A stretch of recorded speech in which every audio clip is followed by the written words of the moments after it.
मुमलिकत के ऑफिस से कुछ आवाज़ें अजीब सी आ रही हैं। सबसे पहले जी चेंज हमने ये देखा कि the secretary to the president has been replaced, और इसके अलावा यानी कल तक तो ये बात की जा रही थी कि अगर इतना बड़ा इख्तिलाफ है तो सदर मुमलिकत को मुस्ताफ़ी हो जाना चाहिए, लेकिन बहरहाल मामलात उस नहज तक नहीं पहुँचे। अब सूरत हाल कहाँ पर, और ख़ास तौर पर इन दो बिल्स, इन दो कवानीन को लेके, यानी secrets act and the Pakistan army act को लेके, आइए ज़रा इस पर गुफ्तगू करते हैं। हमारे साथ इस वक्त मौजूद हैं सीनियर और तज्ज़ियाकार जनाब नासिर बेग चुग़ताई साहब। अस्सलाम वालेकुम and a very good morning to you NBC. NBC सबसे पहले सदर मुमलिकत के ऑफिस से और उनकी ट्वीट के हवाले से आप क्या कहेंगे, जिसमें उन्होंने बाकायदा माफ़ी मांगी है उन लोगों से जो इन कवानीन की वजह से मुतासिर होंगे। सदर साहब के बारे में लोग कहते हैं बहुत सीधे आदमी हैं, बहुत शरीफ़ुन नफ्स आदमी हैं। बिल्कुल मैं मानता हूँ, दूसरी बात मैं मानता हूँ, लेकिन पहली बात मैं नहीं मानता हूँ, सीधे आदमी बिल्कुल नहीं है।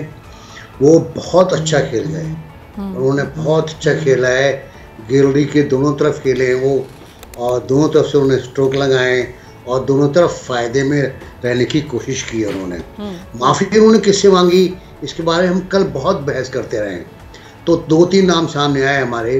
एक तो कैदी नंबर 804 गालिबन, और एक मखदूम शाह महमूद साहब, और एक मुमकिन तौर पर और साहब थे, लेकिन वो इत्तलात के मुताबिक, इत्तलात मैं कंफर्म नहीं करूँगा, वो घर पहुँच चुके हैं अपने ऑफिशियल सीक्रेट एक्ट के शिकंजे से निकल कर।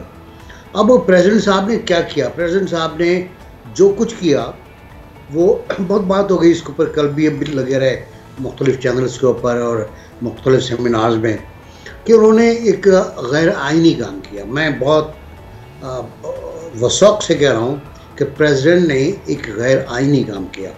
उन्होंने पहला तो काम ये किया कि 75 का 1 जो है कि प्रेसिडेंट एक लॉ को, बिल को इनकार कर सकता है जी, और वो इनकार कर सकता है लिखकर कि जी अपने कबूल कर सकता है उसको। हाँ जी, दो उनके पास ऑप्शंस मौजूद हैं कि या तो असेंट यानी कबूल करें और उस पर अपने दस्तखत से मोहर लगा दें और वो कानून बन जाए। दूसरा ये कि तहफ़्फ़ुज़ात के साथ इसको वापस पार्लियामान भेजा जाए, तहफ़्फ़ुज़ात लिख कर वापस करें जी, बिल्कुल स्प्रेस।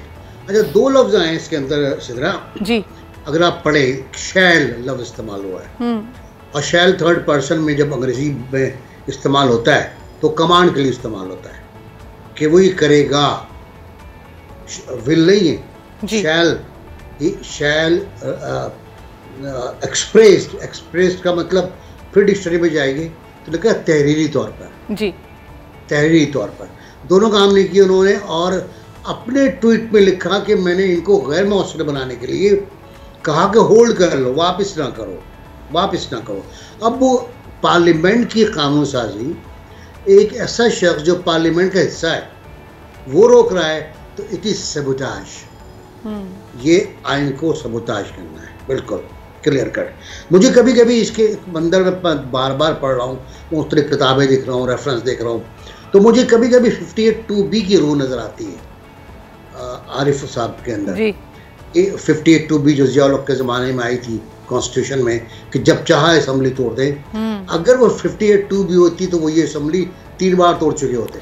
एनबीसी, आपको लगता है कि ये पार्टी प्रेशर की वजह से एक आफ्टर थॉट थी? बिकॉज 2 रोज़ कबल तमाम मीडिया हाउसेस पे आ गया था कि प्रेसिडेंट साहब ने दस्तखत करके इन बिल्स को पास कर दिया है, लेकिन 2 रोज़ के बाद ये ट्वीट आना, आपको लगता है कि पार्टी की तरफ से प्रेशर था? पार्टी की तरफ से प्रेशर यकीनन होगा, बिल्कुल होगा। माफ़ीनामा भी पार्टी से किया गया है, मुझसे और आपसे तो नहीं किया गया ना जी। माफ़ीनामा उन लोगों से किया गया है जो उससे मुतासिर होंगे। मुतासिर कौन हो रहा है? पार्टी के लोग, पार्टी के लोग मुतासिर हो रहे हैं। तो प्रेसिडेंट साहब, अच्छा दूसरा उसके बाद प्रेसिडेंट साहब ने जो वक़ार अहमद साहब को, आप तो बोलते होंगे, आप भी रहते हैं आप लोग, और बहुत करीबी कम्युनिकेशन होता है आपका, कि वो कैरियरिस्ट हैं, वो कोई एमी पॉलिटिकल बंदा नहीं है। वो 35-40 साल का उसका एक्सपीरियंस है जी, इसी काम के अंदर, सही इसी काम में। तो जो उनका जवाबी खत है वो बहुत खतरनाक है। प्रेसिडेंट ऑफ पाकिस्तान पर जो फेडरेशन की अलामत है जी, जो मुसल्लह अफवाज का सुप्रीम कमांडर है, जिसके आगे आगे बग रुकता है, चाहे वो हम लफ्जी तौर पर कह लें और अलामती तौर पर कह लें, सही, भारत इस्लामी भी वही लेता है फौज की, वो लिखता है कि आप, तर्जुमा मैं कर रहा हूँ उसका, मतलब इन्फर कर रहा हूँ मैं कि झूठ बोला है आपने, मैंने कोई ऐसी हरकत नहीं की, मैंने कोई ज़ाब्ते की खिलाफ वर्जी नहीं की। उन्होंने डायरी नंबर तक दिया है कि किस डायरी नंबर के तहत मैंने आपको ये बिल रवाना प्रेसिडेंट हाउस में, सेक्रेटरी ऑफिस से प्रेसिडेंट हाउस तक, और वो जुमला ये है कि कब बिल दिया गया, कब पहुंचा आप तक, कब किस तरह पहुंचा, आपने मुझे वापस नहीं किया।